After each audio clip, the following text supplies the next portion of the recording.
આજે આપણે જોઈશું વિડીયો 3 ચેપ્ટર 1 સંખ્યાઓ માટેનો. તો આપણે આગળ સંખ્યાઓના ગણ જોઈ લીધા હતા. તો એમાં હવે એક સંખ્યાઓનો ગણ બાકી રહી ગયો હતો કે જે અવિભાજ્ય સંખ્યાઓનો ગણ હતો. તો આજે આપણે અવિભાજ્ય સંખ્યાઓના ગણ વિશે જોઈશું. અને અવિભાજ્ય સંખ્યા કોઈ નંબર તમને આપેલો હોય તો તે અવિભાજ્ય છે કે નહીં એ જાણવા માટેની રીત પણ આપણે જોઈ લઈશું. સૌથી પહેલાં તો 1 થી 100 વચાળેની અવિભાજ્ય સંખ્યાઓ આપણને ખબર હોવી જોઈએ કે 1 થી 100 વચાળે ટોટલ 24 અવિભાજ્ય સંખ્યાઓ આવેલી છે અને તે મેં અહીંયા દર્શાવેલી છે. હવે તમને એક્ઝામમાં અથવા તો બીજી કોઈ રીતે પૂછવામાં આવે કે કોઈ તમને અંક આપવામાં આવે કે તે સંખ્યા અવિભાજ્ય સંખ્યા છે કે નહીં, તો તે જાણવા માટે શું કરવું, તો એની હું રીત અહીંયા દર્શાવી દઉં છું. તો સૌથી પહેલાં આપણે એક્ઝામ્પલ તરીકે લઈશું 53. તો આપણે 53 છે એ અવિભાજ્ય સંખ્યા છે કે નહીં એ જાણવા માટે આપણે શું કરવાનું, તો સૌથી પહેલાં 53 એ કયા બે અંકોના વર્ગોની વચ્ચે આવે છે તે જોવાનું. ઇન શોર્ટ આપણને અંદાજિત 1 થી 10 સુધીના વર્ગ આપણને ખબર હોય તો 1નો વર્ગ છે 1, 2નો વર્ગ છે 4, 3નો વર્ગ છે 9, 4નો વર્ગ છે 16, 5નો વર્ગ છે 25, 6નો વર્ગ છે 36, ત્યારબાદ 7નો વર્ગ છે 49, 8નો વર્ગ છે 64, 9નો વર્ગ છે 81 અને ત્યારબાદ 10નો વર્ગ છે 100. તો અહીંયા આપણે સૌથી પહેલાં ચેક એ કરવાનું છે કે 53 છે 53 એ કયા બે અંકોની વચ્ચે આવે છે. તો અહીંયા આપણે જોઈ શકીએ છીએ કે 49 અને 64ની વચ્ચે 53 આવી જાય છે. તો આપણે 49 અને 64, તો 49નું વર્ગમૂળ આવે છે 7 અને 7નો વર્ગ અને 8ના વર્ગની વચ્ચે 53 આવી જાય છે. તો અહીંયા આપણે 7ના વર્ગને ધ્યાનમાં લેવાનું છે. તો અહીંયા 7થી નાની અને 7 એ બંનેને સાથે લઈએ તો 7થી નાની જે અવિભાજ્ય સંખ્યાઓ કેટલી આવે એ ચેક કરીએ. તો અહીંયા આપણને ખબર છે કે 7થી નાની અવિભાજ્ય સંખ્યાઓ 3 છે, 2, 3, 5. તો આપણે 7થી નાની અવિભાજ્ય સંખ્યાઓ છે 2, 3, 5 અને એક 7ને પણ ચલો ધ્યાનમાં લઈ લઈએ. તો હવે આ જે 4 અંક આપણને મળે છે એના વડે જો આપણે 53ને નિશેષ ભાંગી શકીએ તો એનો મતલબ કે આ સંખ્યા છે 53 એ વિભાજ્ય સંખ્યા છે, નહીંતર તે અવિભાજ્ય સંખ્યા છે. તો આપણે સિમ્પલી લઈએ 53, તો આપણે 2 વડે ભાગાકાર કરીએ તો આપણને શેષ વધશે, શેષ આવશે 1. ઓકે, તો તે પ્રમાણે 53 લઈએ અને એનો પણ આપણે 3 વડે ભાગાકાર કરીએ તો આપણે જોઈએ 3 વડે ભાગી શકાય છે કે નહીં. તો 3 એકા 3, 2, 3, તો 3 સીતા 21. તો આપણે અહીંયા શેષ વધે છે 2. તેની પછી આપણે લઈએ 5, 5ને ધ્યાનમાં લઈએ તો ઓબ્વિયસ છે કે 53ને આપણે 5 વડે નહીં ભાગી શકીએ, કારણ કે 5 એકા 5 અને 0, અહીંયા 0 આવશે, અહીંયા 3 અને અહીંયા 0 આવશે, તો એ પ્રમાણે શેષ વધશે 3. ઓકે, એ પ્રમાણે 7ને જોઈએ તો 53 / 7 કરીએ તો 7 સીધી 49 લઈશું તો અહીંયા શેષ વધશે 4. તો આપણે જોઈએ છીએ કે અહીંયા 2 વડે, 3 વડે, 5 વડે અને 7 વડે એના વડે આપણે 53ને 2, 3, 5 અને 7 વડે ભાગીએ તો આપણે શેષ સામાન્ય રીતે અહીંયા વધે જ છે. બધામાં કોઈ સંખ્યા એવી નથી કે આપણે 0 શેષ આવતું હોય. તો આ પ્રમાણે ગણીએ તો 53 છે એ અવિભાજ્ય સંખ્યા થાય. હવે આપણે બીજું કોઈ ઉદાહરણ લઈ લઈએ ધ્યાનમાં. આપણે બીજું કોઈ થોડુંક મોટું ઉદાહરણ લઈએ તો ઇન શોર્ટ આપણે ધ્યાનમાં લઈએ ધારો કે 89. ઓકે, તો સૌથી પહેલાં 89 છે કોના વર્ગની વચ્ચે આવે એ ચેક કરવાનું. તો એક છે 8ના વર્ગની વચ્ચે આવે છે અને 8ના વર્ગ 8 નહીં 9ના વર્ગ અને 10ના વર્ગની વચ્ચે 89 આવી જાય છે. કે ઇન શોર્ટ 81 અને 100ની વચ્ચે 89 આવે છે. તો આપણે 9ના વર્ગને ધ્યાનમાં લઈએ તો 9થી નાની અવિભાજ્ય સંખ્યાઓ કેટલી છે એ દખવાની. તો 9થી નાની અવિભાજ્ય સંખ્યાઓ કેટલી છે, તો 2, 3, 5, 7 અને 9 એક પોતે લઈ લઈએ. ચલો, ઓકે. તો હવે આ જે સંખ્યાઓ મળી છે આપણે 2, 3, 5, 7, 9 એના વડે એને 89 વડે એને ભાગાકાર કરવાનો. તો ઇન શોર્ટ આપણે દર્શાવીએ કે આપણે 89 છે એને 2 વડે નહીં ભાગી શકીએ કારણ કે આ એકી સંખ્યા છે.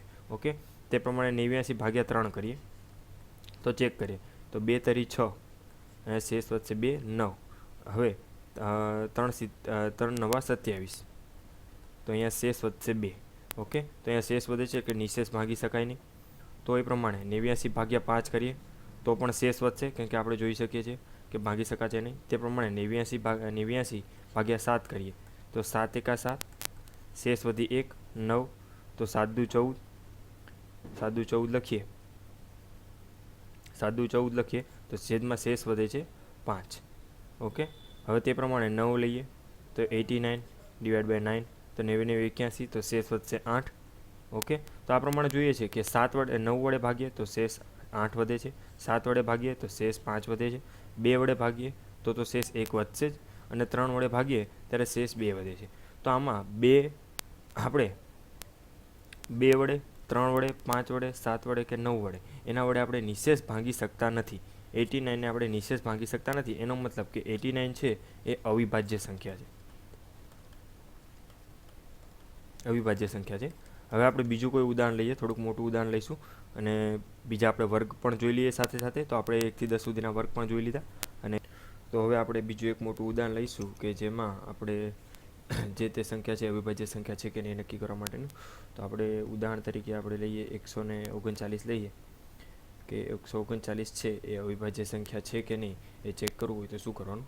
તો સૌથી પહેલાં 139 કયા બે સંખ્યાઓના વર્ગની વચ્ચે આવે છે એ જોવું પડે. તો આપણે શરૂ કરીએ 11થી. તો 11નો વર્ગ થાય છે 121, ત્યારબાદ 12નો વર્ગ લઈએ તો 12નો વર્ગ થાય છે 144, ત્યારબાદ જોઈએ 13નો વર્ગ, તો 13નો વર્ગ થાય છે 169.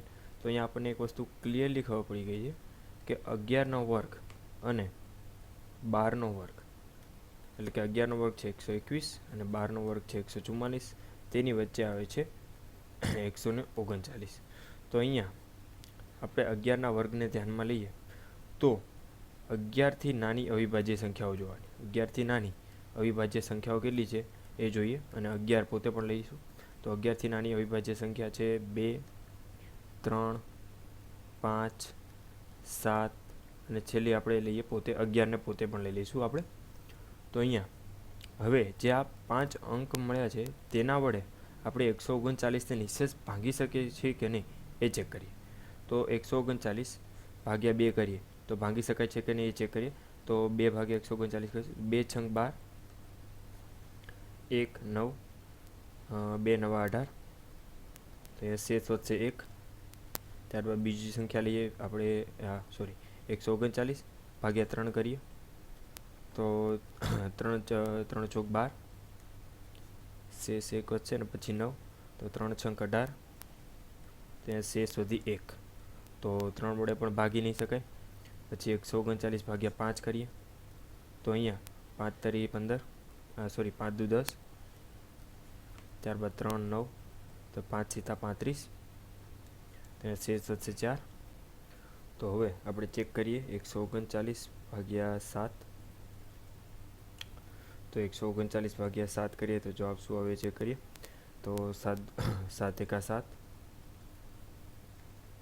શેષ વધશે 6, 9, પછી 7 × 6 56, અથવા તો 9 સીતા 63 થશે. તો અહીંયા જવાબ આવશે 6. તો આ પ્રમાણે અહીંયા શેષ વધે છે.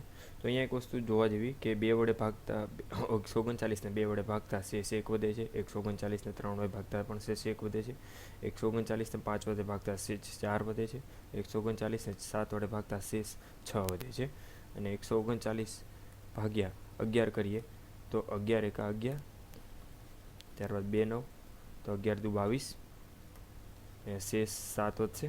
તો અહીંયા આપણે ઓબ્ઝર્વ કરી શકીએ કે આ જે સંખ્યાઓ આપણને મળી છે અવિભાજ્ય સંખ્યાઓ 2 3 5 7 11, એના વડે આપણે 139ને આ જે અવિભાજ્ય સંખ્યાઓ વડે નિશેષ ભાંગી શકાતું નથી, નિશેષ ભાંગી શકાતું નથી, એટલે કે શેષ 0 થતી નથી. તો એનો મતલબ એવો થાય કે 139 છે એ અવિભાજ્ય સંખ્યા છે. મિત્રો ખાસ અહીંયા યાદ રાખવા જેવું કે અહીંયા કોઈ પણ એક જગ્યાએ જો આપણને શેષ 0 મળી હોત, આ જે શેષ કોઈ પણ એક જગ્યાએ આપણને શેષ 0 મળી જાય તો એનો મતલબ કે આ સંખ્યા વિભાજ્ય છે. ઓકે, અને જો શેષ એક પણ જગ્યાએ 0 ના મળે તો એનો મતલબ કે આ સંખ્યા છે એ અવિભાજ્ય છે. તો હવે આપણે બીજું એક ઉદાહરણ પણ જોઈ લઈએ સાથે સાથે. તો હવે આપણે ફરીથી બીજું એકાદું ઉદાહરણ જોઈ લઈએ. તો ઉદાહરણ તરીકે લઈએ આપણે 243 લઈએ કે આ સંખ્યા છે એ અવિભાજ્ય છે કે નહીં એ ચેક કરવાનું છે કે અવિભાજ્ય છે કે નહીં તે આપણે ચેક કરવાનું છે.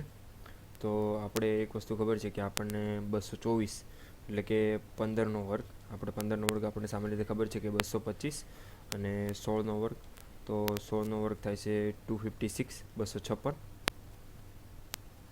ઓકે, તો અહીંયા આપણને ખબર છે કે 225 અને 256ની વચાળે એટલે કે વચ્ચે 243 આવી જાય છે. તો આપણે 15ને ધ્યાનમાં લઈએ. તો 15થી નાની અવિભાજ્ય સંખ્યાઓ કેટલી છે એ ચેક કરીએ. તો 2, 3, 5, 7, પછી 11, 13 અને 15. અહીંયા 15 લેવા હોય તો લઈ શકો, ના લેવો તો પણ ચાલે, પણ આપણે કન્ફર્મેશન માટે આપણે 15 લઈ લેવાના અને ચેક કરી લેવાનું. તો હવે જોઈએ આપણે 243 વડે સૌથી પહેલાં ભાગ ચલાવીએ 2નો. તો 2 વડે ભાગી શકાય છે કે નહીં. તો 2 એકા 2, ત્યારબાદ 0, અહીંયા 4 ઉતારીશું. તો 2 દુ 4, 0, 3, તો 2 એકા 2, શેષ વધશે 1. ઓકે, તો એનો મતલબ કે ભાંગી નથી શકાતું. ત્યારબાદ એ 243 ડિવાઈડ બાય 3, તો 3 અઠ્ઠા 24, તો અહીંયા 0 0, અને ત્યારબાદ 3 ઉતારીએ. તો 3 એકા 3 એટલે કે શેષ આવી ગઈ 0. તો અહીંયા મિત્રો હવે આગળ ચેક કરવાની કોઈ જરૂર નથી, કેમ કે અહીંયા આપણને જવાબ 0 મળી જાય છે. એટલે કે એનો મતલબ કે 243ને આપણે 3 વડે ભાગી શકીએ. 243 છે એને 3 વડે ભાગી શકાય છે.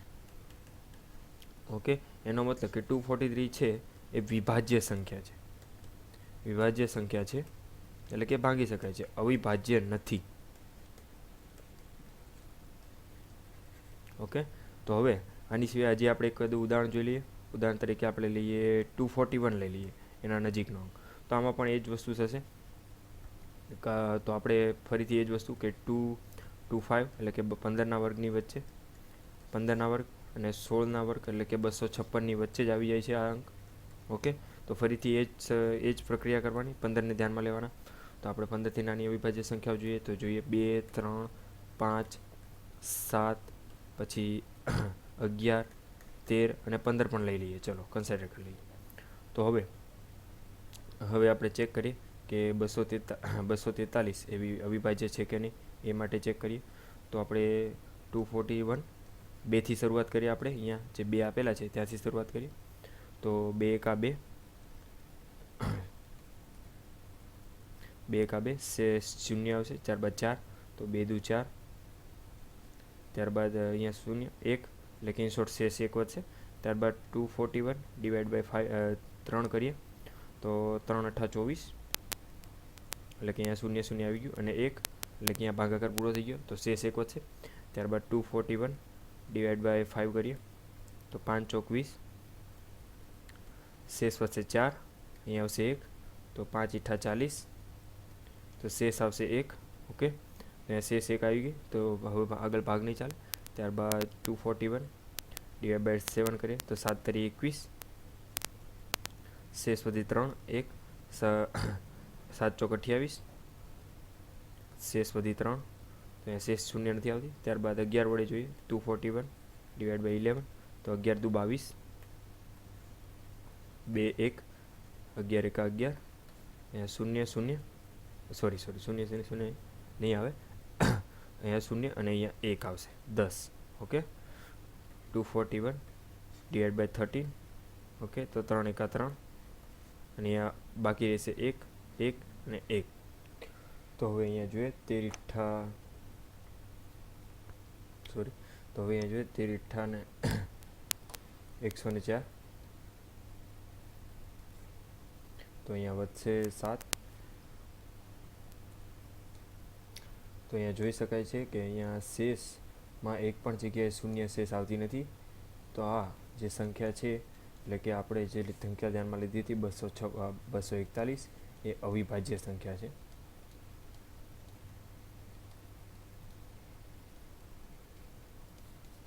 તો આ રીતે આપણે નક્કી કરી શકીએ કે કોઈ સંખ્યા અવિભાજ્ય છે કે નહીં.